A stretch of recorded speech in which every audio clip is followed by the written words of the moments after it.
Alors, le grand 2, l'estimation. Dans ce paragraphe, je suppose que la proportion P du caractère étudié est inconnue. C'est le contraire de ce qu'on a fait précédemment. À partir de la fréquence en fait que je vais observer, je vais je vais faire une estimation de la proportion P d'un caractère dans la population tout entière.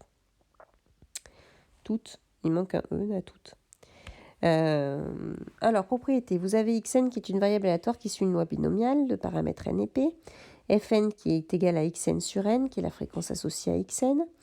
Pour n suffisamment grand, p va appartenir à l'intervalle fn moins 1 sur racine de n, fn plus 1 sur racine de n, avec une probabilité supérieure ou égale à 0,95. C'est ce que l'on appelle un intervalle de confiance. Alors, vous avez un exemple. On dispose d'une urne qui contient un grand nombre de boules blanches et noires. La proportion de boules blanches contenues dans l'urne n'est pas connue. On réalise un tirage de 100 boules et on obtient 54 boules blanches. Du coup, la fréquence que j'observe est de 0,54. Par conséquent, l'intervalle de confiance de la proportion de boules blanches dans l'urne, à 95%, sera de 0,54 moins 1 sur racine de 100 et 0,54 plus 1 sur racine de 100, puisque n vaut 100. Et j'obtiens 0,44, 0,64. Ce qui veut dire qu'en fait, je peux dire à 95% que la proportion de boules blanches dans mon urne est une valeur comprise entre 0,44 et 0,64. Deuxième exemple ou exercice, vous avez un institut de sondage qui interroge 1052 personnes entre les deux tours de l'élection présidentielle sur leur intention de vote. 614 déclarent avoir l'intention de voter pour Martine Finon. En supposant que les votes seront conformes aux intentions, la candidate a-t-elle raison de croire qu'elle sera élue ? Du coup, c'est ce que font les instituts de sondage au final. Donc du coup, vous avez la proportion P des électeurs de Martine Finon qui est inconnue. Je cherche un intervalle de confiance dans lequel cette proportion P serait comprise.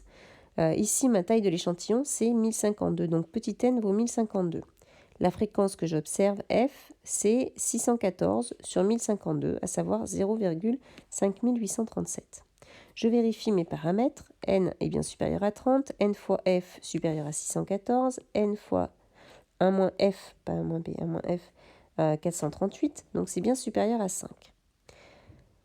L'intervalle de confiance du coup de la proportion P au niveau de confiance de 95% va être du coup de f moins 1 sur racine de n, f plus 1 sur racine de n, à peu près 0,553, 0,615. Pour être élu, il faut que la proportion P soit strictement supérieure à 50%, soit 0,5.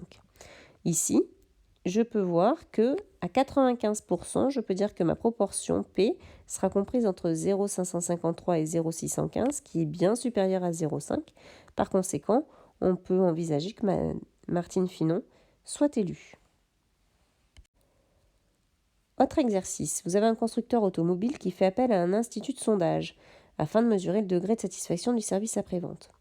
On vous dit que cet institut souhaite estimer la proportion de clients satisfaits au niveau de confiance de 95% avec une amplitude d'au plus 5 centièmes. Combien de personnes au minimum faut-il interroger ? Alors, vous savez que cette proportion P de clients satisfaits est inconnue et qu'on estime que cette proportion peut être obtenue à l'aide d'un intervalle de confiance au niveau de 95% et que cet intervalle est de la forme f moins 1 sur racine de n, f plus 1 sur racine de n. On veut que cet intervalle, j'ai une erreur, et pour longueur, du coup, là ici, cet intervalle a pour longueur 2 sur racine de n. On veut que, du coup, cette amplitude soit inférieure à 5 centièmes, soit à 0,05. Donc, je vais chercher la valeur de n. n est supérieur ou égal à 4 sur 0,05 au carré, du coup, soit 1600. Il faut que l'institut de sondage interroge au moins 1600 personnes.